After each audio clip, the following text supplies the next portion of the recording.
The flight was smooth until a crocodile crawled out from row 18. It was just a short domestic flight over the Congo. 18 passengers. Clear skies. Nothing unusual. Then, a scream. A shape slithered across the aisle. Panic exploded. Dozens of people bolted to the front. The plane tilted. The cockpit lost control. Seconds later, it nosedived into a quiet village below. No fire. No engine failure. The cause? A smuggled crocodile, alive and loose at 10,000 feet. And that's only one of today's stories. A man who lived in silence, alone in the woods, for 27 years. And a deep-sea accident so violent, it tore human bodies apart in milliseconds. If you think you understand how reality works, these 3 true stories are here to shake that belief. Let's begin with a shocking event that took place in the skies, a disaster that, against all odds, was sparked by something as unexpected as it was terrifying: the plane crash caused by a smuggled crocodile. On August 25, 2010, the calm and routine operations at Kinshasa International Airport, nestled in the heart of the Congo, took a deadly and unexpected turn. The small twin-engine propeller plane, with its regular crew and passengers, was preparing for what seemed like any other typical flight. The pilots, 62-year-old Danny Filemont from Belgium and 39-year-old Chris Wilson from England, went through their customary checks as the passengers boarded. Among them, 18 people were seated, ready for a brief domestic flight to Bandundu, a province located just outside Kinshasa. The flight attendant, performing her usual duties, ensured that everyone was settled and ready for the 1-hour journey. With the doors sealed and all passengers aboard, the flight seemed like any other routine trip. But this flight, like so many in the world, would be anything but ordinary. As the plane took off and soared into the clear skies, none of the passengers or crew could have known that the safety and reliability of the journey would be compromised by something so outlandish. It seemed unreal. At first, everything appeared normal, the engines hummed steadily, and the air was calm. But then, deep into the flight, the passengers began to experience something that would send shockwaves through aviation history. In the rear of the cabin, a disturbing noise echoed, one that sent chills through the crew and passengers. A hissing sound, followed by a sudden panic. The flight attendant, walking down the aisle to check on passengers, froze in her tracks, her face blanching as she turned and hurriedly returned to the cockpit. The passengers, sensing something was wrong, stood up in confusion, looking toward the rear of the plane. And there, making its way down the aisle, was the cause of their terror: a crocodile, smuggled aboard and now causing chaos in the confined space of the aircraft.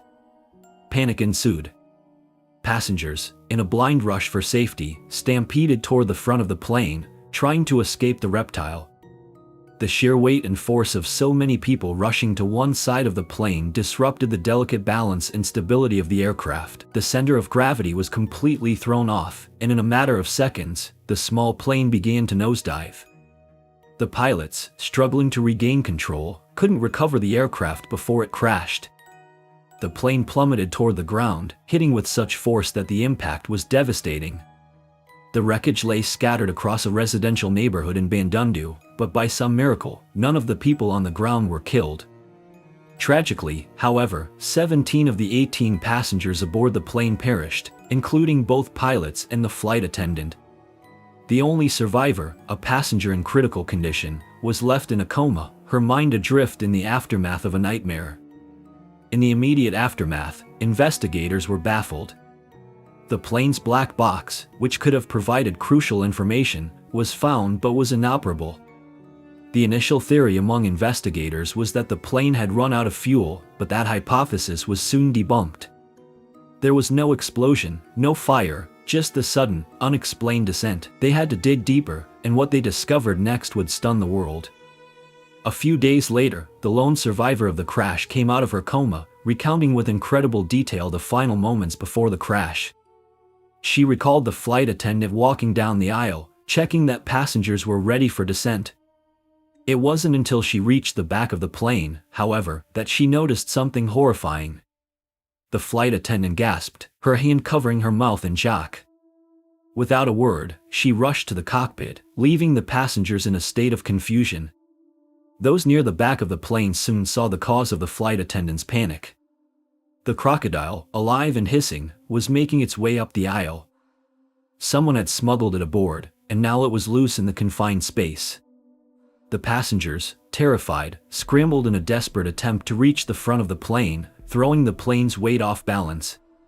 That one moment of chaos led to the plane's tragic demise. In the wake of this catastrophic event, the investigators revisited the wreckage, where they discovered a living crocodile near the crash site. The findings seemed absurd, almost too far-fetched to be believed, but it was true. In the Congo, smuggling exotic animals onto planes had become somewhat of a regular occurrence, and while passengers could sometimes detect the telltale smell of crocodiles on flights, no one had noticed this time. This seemingly minor oversight, the inability to detect the crocodile, led to an unimaginable disaster. The investigation revealed that the crocodile, likely smuggled by one of the passengers, had sparked the panic that caused the fatal weight shift. This small creature, so out of place in the air, had become the catalyst for one of the most bizarre and tragic aviation accidents in history. The story of this ill-fated flight, where truth defied all reason and reality bordered on the unbelievable, serves as a reminder of just how strange life can be. What makes this story all the more incredible is that it is real, every detail, every twist of fate. A smuggled crocodile, a moment of panic, and the shift in weight were all it took to turn an ordinary flight into a nightmare. A flight that started like any other, with mundane rituals and standard procedures, ended in tragedy, all because of something no one could have anticipated. And yet, despite the tragedy, the story itself seems almost too strange to be true. A smuggled crocodile causing a plane crash? It's a tale so wild that it could only exist in the realm of fiction, yet it happened. This is the true essence of the stories we're about to explore, where reality shatters the boundaries of what we believe is possible. What would drive someone to smuggle such a dangerous animal onto a flight? What emotions and motivations lay behind this strange and deadly act? And how does an investigation piece together such a bizarre puzzle? These questions, among many others, echo through the story, urging us to dive deeper into the world where truth and fiction collide. As we move forward, we'll explore another incredible story, one that dives into the mysteries of human behavior and survival in the most isolated and unforgiving places. This next story promises to challenge everything you think you know about the human spirit and what it means to endure against all odds. The North Pond Hermit, 27 years in isolation. Christopher Knight's decision to live alone in the woods for 27 years was not born out of any particular grand philosophical desire. He wasn't searching for enlightenment, nor was he disillusioned with society in the way many people are when they seek solitude. Instead, his choice was driven by a simple, yet profound desire for peace. A need to escape the pressures and overwhelming nature of everyday life led him to the dense, rugged forests of Maine, where he carved out a life of absolute isolation. It all began in 1986, when Christopher Knight, then 20 years old, left behind his family and the world he knew. He ventured into the woods near North Pond, a remote area surrounded by thick forests and steep terrain. His initial intention wasn't to disappear completely. Like many who seek a break from society, he wanted to retreat from the noise and demands of the world. But what began as a brief respite turned into a decades-long existence where Knight remained completely cut off from humanity. The life he built was bizarre by any standard. Knight didn't just seek solitude, he embraced it fully, and he did so at great cost. To survive in the unforgiving wilderness, he resorted to stealing. His existence became a series of quiet burglaries. Cabins were his targets, empty homes nestled along the banks of the pond where he would quietly break in, take food, and disappear into the night before anyone knew he was there. Knight never harmed anyone, but the very act of surviving through theft cast him as both a criminal and an enigma in the eyes of the locals. The people of the small community around North Pond had long whispered about the mysterious burglaries. Gas tanks, batteries, and food were the most common items to go missing, but the thief was never caught. Rumors spread of a shadowy figure that would appear and disappear like a ghost, leaving behind only traces of their visits. They gave him a name, the North Pond Hermit.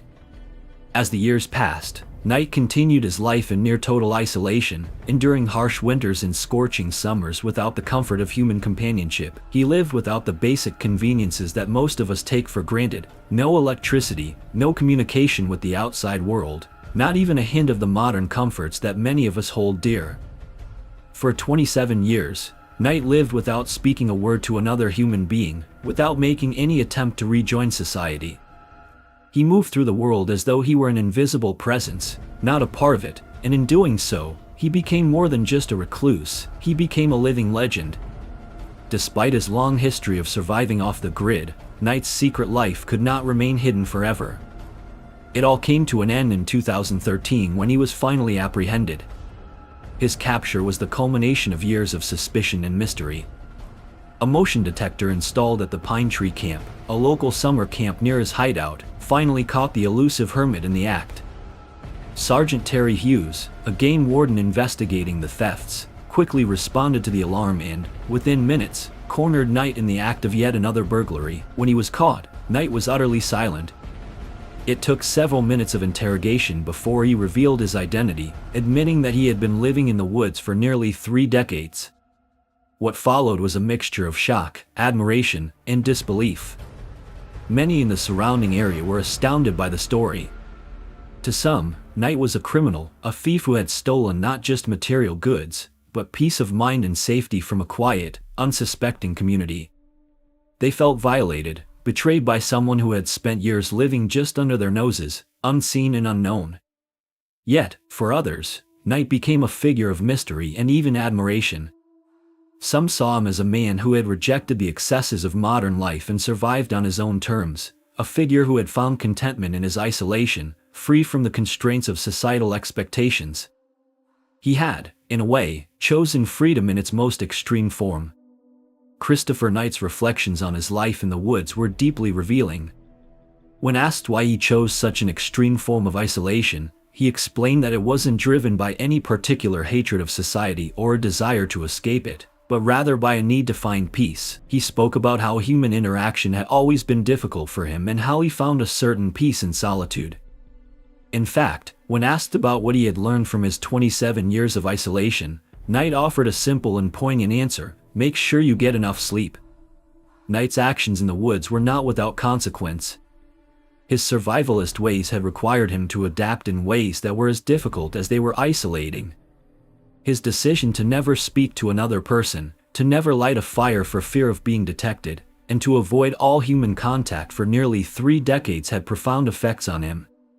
When he was finally arrested, Knight appeared disoriented by the mere act of communicating with other people. His speech was slow and awkward, and it was clear that years of solitude had affected him in ways no one could have anticipated. But despite his difficult existence, Knight's story sparked a wider conversation. Some criticized him for the burglaries he had committed, but others were fascinated by the mental and emotional strength required to survive in such extreme isolation. Could we, in the modern world, live as Knight had lived, cut off from the conveniences and distractions of everyday life? Or would we find it impossible to endure such solitude, to go so long without human connection? The debate about Knight's life was not just about his actions, but about the choices he made. He had, in his own way, rejected the trappings of modern life, and in doing so, he became something of a cultural symbol. A symbol of resistance, of rejection, and of survival. His life raised questions about what it means to live authentically and to seek peace, even at the cost of everything else.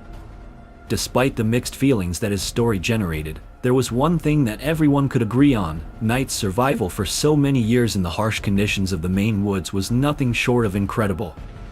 Maine winters, with their brutal cold and fierce snowstorms, are legendary, and to survive those alone for so long was an accomplishment that few could fathom.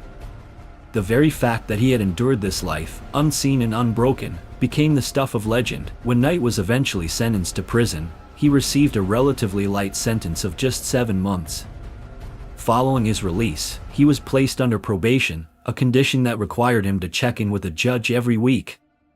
This marked the end of his time in isolation, but for Knight, it was far from the end of his strange and unique existence. Now living in a small apartment, he has become something of an urban recluse, still fiercely protective of his privacy, still rejecting the world's expectations in favor of a life that remains uniquely his own. Christopher Knight's story is one of extremes. It's the story of a man who chose to live alone, to survive alone, and to find meaning in a life so far removed from society's expectations that it's difficult to comprehend. His life in the woods may have been strange, but it was also profoundly human. His decisions, his struggles, and his reflections all serve as a reminder that sometimes the most extreme choices are born out of the simplest needs, a desire for peace, for solitude, and for survival, but at what cost? As we look forward, we might ask ourselves, could we, too, survive in such isolation? Could we survive the hunger for human connection while living in a world so foreign to everything we know? And what happens when the solitary becomes the public, when isolation is broken by the very act of being discovered? What does that reveal about us, and about the human need for connection, survival, and understanding? Saturation diving in the Byford Dolphin disaster. The Byford Dolphin incident, which occurred on November 5, 1983, aboard the Byford Dolphin oil rig in the North Sea, remains one of the most tragic and gruesome events in commercial diving history. This incident not only exposed the extreme risks associated with deep-sea diving but also highlighted the importance of technological advancements and strict safety regulations in protecting divers working in such dangerous environments. At approximately 4 a.m., for saturation divers, Edwin Arthur Coward, 35, Roy P. Lucas, 38, Bjorn Javer Berdersen, 29, and Truls Hellevik, 34, were in a decompression chamber system connected to a diving bell via a short passage known as a trunk. They were assisted by two dive tenders, William Cramen, 32, and Martin Saunders. The divers were decompressing at a pressure of 9 atmospheres, a typical practice in saturation diving, a method used for deep-sea diving that allows divers to stay submerged for extended periods by using a special gas mixture and living under pressure. Saturation diving is a high-risk profession that requires divers to remain at a constant pressure for prolonged periods to prevent nitrogen from entering their bloodstream. The process is dangerous due to the possibility of explosive decompression, equipment failure, or human error. Divers rely on sophisticated equipment to monitor and control pressure, gas supply, and life support systems, all of which must function flawlessly to ensure their survival. The standard procedure involves sealing the diving bell door, slightly increasing its pressure to ensure a tight seal, closing the chamber door, slowly depressurizing the trunk to ambient pressure, and then opening the clamp to separate the bell. However, a mechanical failure caused the clamp to open prematurely while the chamber door was still open. This led to explosive decompression, rapidly reducing the pressure from 9 atm to 1 atm. The escaping air forcefully jammed the trunk door and propelled the diving bell away, striking the two tenders, who were caught in the violent surge of air. Tragically, all 4 divers in one tender were killed instantly. The other tender, Saunders, was critically injured but survived long enough to help investigators piece together the sequence of events that led to the disaster. This loss of life underscored the high stakes of deep-sea diving, where even the smallest mechanical or human error can lead to catastrophic consequences. Autopsies revealed significant amounts of fat in large arteries, veins, and cardiac chambers, as well as intravascular fat in organs, particularly the liver. This fat likely precipitated from the blood due to rapid decompression, leading to fat embolism and circulatory failure. The decompression was so sudden that it caused immediate and severe trauma. Hellevik, who was closest to the trunk door, was subjected to the highest pressure gradient and was forced through a crescent-shaped opening in the jammed door. The resulting decompression caused extreme trauma, including dismemberment. For the divers involved, the effects of decompression were nothing short of devastating. The sudden pressure drop likely caused their bodies to undergo violent changes, as the gases in their tissues expanded rapidly. This process, known as bends, can lead to permanent tissue damage or death. However, in this case, the explosive decompression was much more severe, causing immediate destruction of bodily organs and tissues, leaving no chance for survival. Following the incident, an investigation attributed the disaster to a combination of human error and engineering failures. The diving system lacked fail-safe hatches, outboard pressure gauges, and interlocking mechanisms that would have prevented the trunk from opening under pressure. The failure of such a critical safety feature revealed the inherent dangers of working in high-pressure environments where even the smallest technical oversight could result in fatal consequences. Saturation diving, despite its necessity for deep-sea operations, required more robust systems to safeguard the divers who relied on it for their livelihoods. The investigation also pointed to a lack of sufficient redundancy in the system. Many safety mechanisms, such as automatic pressure control valves and emergency shutdown systems, were either absent or insufficiently tested for extreme conditions. This oversight was particularly egregious given the well-known dangers of deep-sea diving. The Byford Dolphin accident served as a stark reminder of the need for strict safety protocols and constant review of operational procedures to mitigate risk. In the aftermath of the tragedy, the diving industry underwent significant changes. New regulations were introduced to enhance the safety of saturation diving, including more stringent requirements for equipment maintenance, emergency procedures, and diver training. These reforms aimed to ensure that the tragic loss of life in the Byford Dolphin incident would not be repeated. Additionally, the diving bell system was updated with more advanced pressure control mechanisms and automatic shutdown protocols to prevent catastrophic decompression events from occurring. The Byford Dolphin disaster is a poignant reminder of the dangers of deep-sea diving, a profession fraught with risks. Divers must contend with not only the physical demands of the job but also the psychological pressures of working in such an extreme environment. Saturation diving requires divers to spend days, weeks, or even months living in small, confined spaces at depths where pressure can exceed 300 meters of water. The pressures on the human body at these depths are immense, and any malfunction in the equipment can quickly lead to disaster. Equipment failure is one of the most significant risks faced by saturation divers. Life support systems must operate flawlessly to maintain the necessary pressure and oxygen levels. Even the slightest malfunction can lead to loss of life. For instance, if the gas supply system were to fail, divers would be left without breathable air. Similarly, any failure in the pressure control system could lead to rapid decompression, as seen in the Byford Dolphin disaster. Human error, too, plays a role in many deep-sea accidents. Even experienced divers can make mistakes under pressure, and in such an environment, those mistakes can be fatal. The Byford Dolphin accident also highlights the physical risks involved in saturation diving.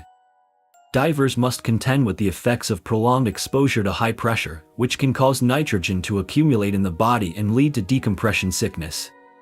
Divers also face the risk of oxygen toxicity and nitrogen narcosis, which can impair judgment and lead to dangerous decisions in critical moments.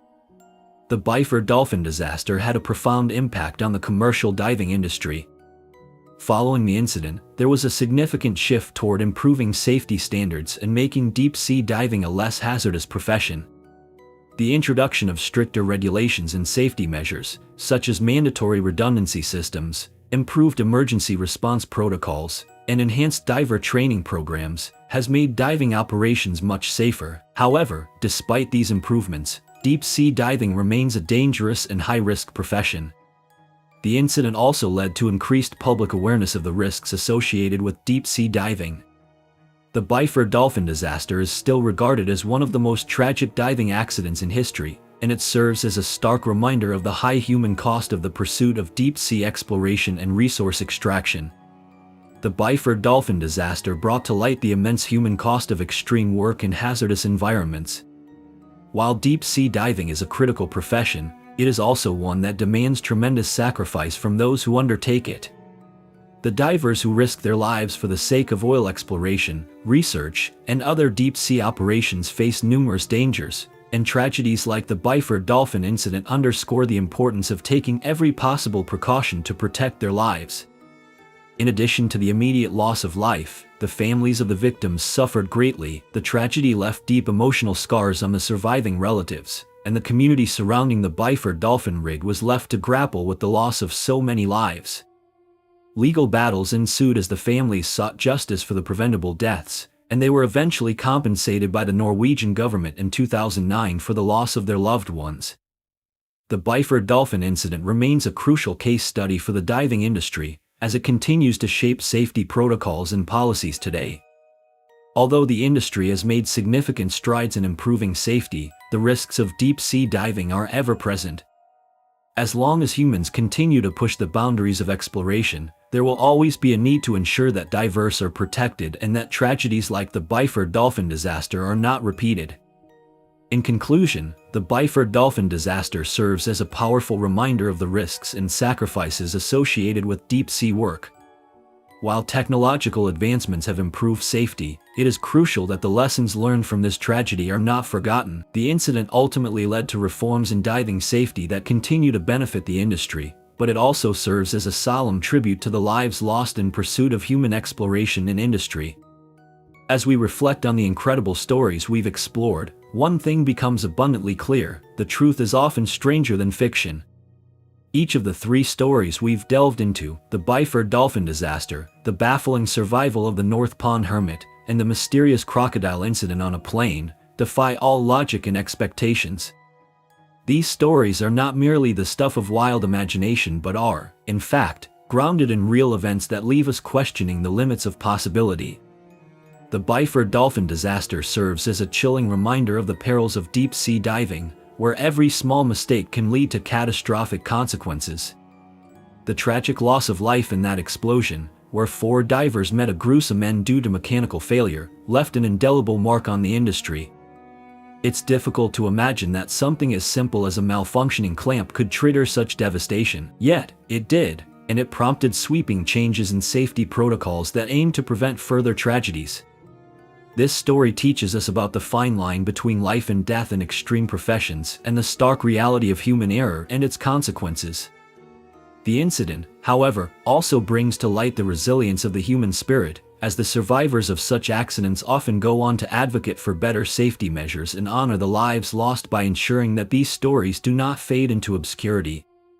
Then there's the strange tale of Christopher Knight, the North Pond Hermit, whose 27 years of total isolation in the woods of Maine seems like something out of a novel.